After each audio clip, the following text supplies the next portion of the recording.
Bismillahirrahmanirrahim. Assalamu alaikum dear students. Welcome to lecture number 19 on Mechanics 2. The course code is MTH404. I am Professor Rashid Ali, working at Department of Mathematics, Government Postgraduate College समंदरी फैसलाबाद। जैसा कि आपको पता है कि आजकल हम chapter number 8 rectilinear motion जो है उसकी एक्सरसाइज के क्वेश्चंस को हम सॉल्व कर रहे थे, तो उसमें भी आज हम कुछ क्वेश्चंस को ही सॉल्व करेंगे। उसमें हमारे पास सबसे पहले जो है वो क्वेश्चन नंबर 9 है। आपकी स्क्रीन के ऊपर इस वक्त आपको उसकी स्टेटमेंट भी नज़र आ रही है। पहले हम स्टेटमेंट को समझेंगे ताकि इसके क्वेश्चन के सलूशन को जो है बआसानी फिर देखा जा सके। A particle is projected vertically upwards. एक पार्टिकल है, उसको आपने नीचे से कुछ वेलोसिटी दे के ऊपर को फेंका है। After a time T another particle is sent up from the same point with the same velocity। तो जिस पॉइंट से आपने जिस वेलोसिटी के साथ पहले पार्टिकल को मसलन पहले गेंद को आपने ऊपर फेंका था, कुछ टाइम टी गुजरने के बाद आपने सेम उसी वेलोसिटी के साथ उसी जगह से आपने एक और गेंद ऊपर को फेंक दी।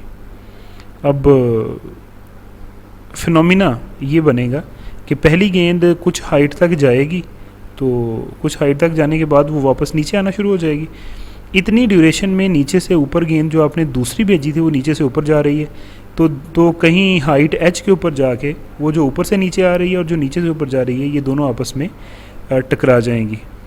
तो आपने क्या यहाँ पे मालूम करना है कि find the velocity of the projection. आपने वो वेलोसिटी मालूम करनी है जिसके साथ आपने दोनों बॉल्स को यानी दोनों पार्टिकल्स को आपने ऊपर भेजा था, यानी वेलोसिटी ऑफ द प्रोजेक्शन जो है वो आपने फाइंड आउट करनी है।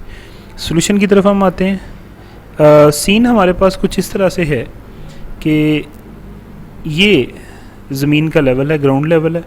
आपने एक नीचे से ऊपर की जानिब बॉल फेंकी, वो नीचे से ऊपर की जानिब गई, फिर ऊपर से नीचे आना शुरू हो गई। उसी ड्यूरेशन में आपने जो नीचे से ऊपर फेंकी हुई थी वो यहाँ पे गई, यानी एक बॉल यहाँ पे गई यहाँ तक, फिर वापस आना शुरू हो गई, और इसी ड्यूरेशन में एक बॉल नीचे से ऊपर जा रही है। ये दोनों, ये नीचे वाली बॉल है, ये ऊपर वाली बॉल है, दोनों आपस में जाके सी पॉइंट के ऊपर टकरा जाती हैं। आप फ़र्ज़ करें कि एच जो है वो सी पॉइंट की ज़मीन से हाइट है। तो अब हमने वेलोसिटी ऑफ प्रोजेक्शन यू, जिसके साथ आपने दोनों बॉल्स को ऊपर फेंका था, वो आपने फाइंड आउट करनी है। Suppose that you is the velocity of the projection of the first particle. After a time T another particle is projected with the same velocity u. It meets the first particle at height h. Then by using the equation of motion, अब आप equation of motion को अगर use करें तो x is equal to ut minus 1/2 gt square। x जो है वो height c point की हाइट ज़मीन से h है। u इनिशियल वेलोसिटी u ही रखेंगे चूँकि ये तो हमें कैलकुलेट करनी है, इसके हमें नहीं पता है। t जो है वो आपके पास उसकी वैल्यू, b जो है वो आपको नहीं पता, माइनस 1/2 gt स्केयर। तो आप अगर इसको रीअरेंज करें, थोड़ा सा 2 से मल्टीप्लाई करें, तो 2h जो है ये बराबर आ जाएगा 2ut माइनस gt स्केयर, या gt square minus 2ut plus 2h is equal to 0, which is the quadratic equation in t। So by using the quadratic formula, quadratic equation है तो ज़ाहिर बात है क्वाड्रेटिक फार्मूला लगाने से इसके दो रूट आएंगे। एक आएगा t is equal to 2u plus minus 4u square minus 8gh square root over 2g। तो आप इसको ज़रा सॉल्व कर लें, थोड़ा सा सिंप्लीफाई कर लें। फाइनली आपके पास दो आंसर आए इसके। एक को हमने t1 कह दिया, एक्चुअली t की दो कीमतें निकली है ना, तो जो प्लस वाली थी उसको हमने t1 कह दिया और जिसके दरमियान माइनस था उसको हमने t2 कह दिया। ये चूँकि ऐड हो रहा है इसमें, तो इसकी वैल्यू t1 की वैल्यू ज़्यादा है, ये u में से निकल रहा है, तो ऑफ कोर्स इसकी जो है वो आप कह सकते हैं कि हमारे पास ये t2 जो है वो t1 से छोटा है। अब t1 और t2 दोनों टाइम है, दोनों गेंदों के टाइम है। अब एक गेंद जो नीचे से ऊपर और फिर ऊपर से नीचे आती है पॉइंट c तक, उसका एक टाइम जो है वो इन्हीं में से एक है, और एक नीचे से जो ऊपर जाती है c तक। अब अगर आप ज़रा गौर करो बच्चों, तो t1 ज़्यादा है, t2 छोटा है।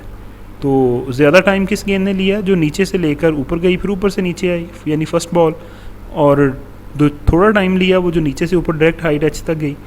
तो फिर यहाँ पे हम ये बात क्लियरली t1 और t2 को देखते हुए डिड्यूस कर सकते हैं कि since t1 is the time taken by the first particle to reach at the height h downward और at point c, and t2 is the time taken by the second particle to reach at height h upward और at point c, So since second particle is projected after time t, so therefore अब देखें t1 time गेंद ने कैसे लिया, नीचे से ऊपर गई फिर ऊपर से नीचे आई पॉइंट सी तक।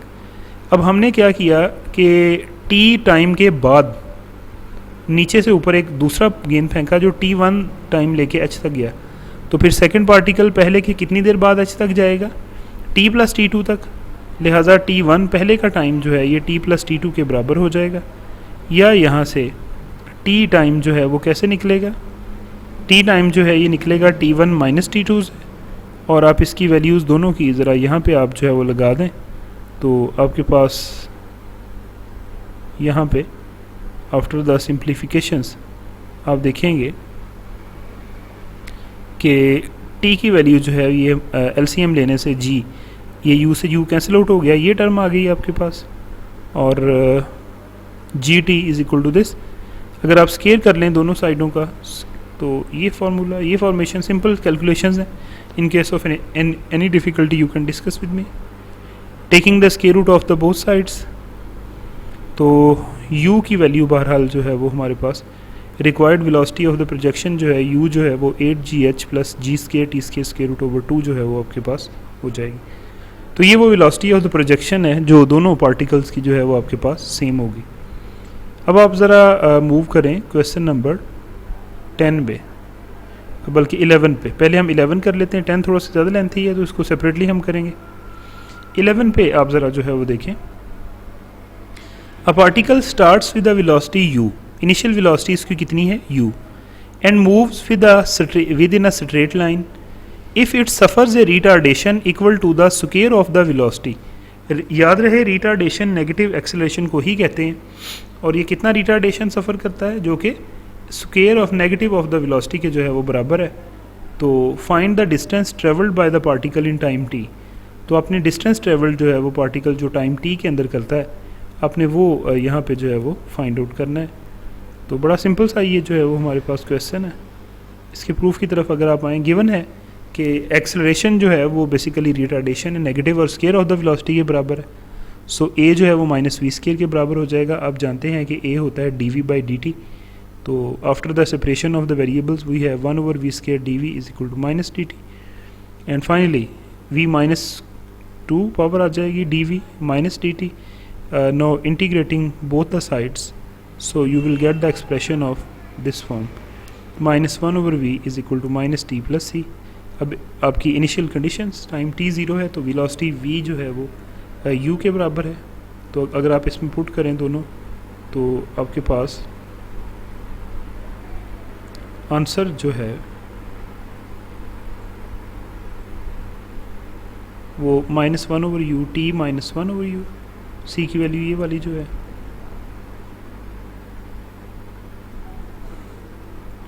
तो finally after calculation simplifications u जो है वो u over u t plus 1 के बराबर हो जाएगा। अब बाकायदा हमने तो वैल्यू मालूम करनी है डिस्टेंस की, तो v की जगह पे dx ओवर dt अगर आप जो है वो लगा दें तो ये u over u t plus 1। अब वंस अगेन वेरिएबल सेपरेट करें आप, तो dx जो है ये बराबर आ गया u over u t plus 1 dt। Integrate करें ज़रा आप दोनों साइड्स को, तो dx का x आ गया। नीचे वाले का डेरिवेटिव टाइम के लिहाज से लें तो वो हमारे पास कितना बनता है u, तो नीचे वाले का डेरिवेटिव ऊपर मौजूद है, लिहाजा formula of integration x is equal to नीचे वाले का ln of ut plus 1 d। Once again we have to determine this constant d, so by using the initial conditions at time t is equal to 0, x is equal to 0। So अगर आप put करेंगे तो d की value आपके पास 0 आ जाएगी, और finally जो distance travelled है ना x की वैल्यू आ जाएगी ln ऑफ ut प्लस 1, और यही चीज़ हमने जो है एक्चुअली फाइंड आउट करनी थी।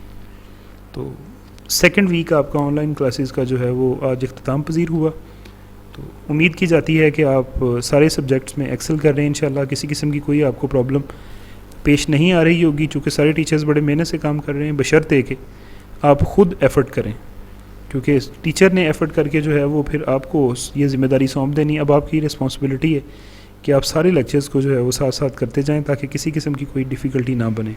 अगर कोई प्रॉब्लम बनता है तो साथ साथ अगले ही दिन उस लेक्चर के मुतालिक आप टीचर से डिस्कशन करके अपने कन्फ्यूजन्स को दूर कर सकते हैं। भरपूर फ़ायदा उठाएं ऑनलाइन क्लासेस के प्रोसेस से और अपने नॉलेज को इंक्रीज़ करें। थैंक यू सो मच, अल्लाह हाफिज़।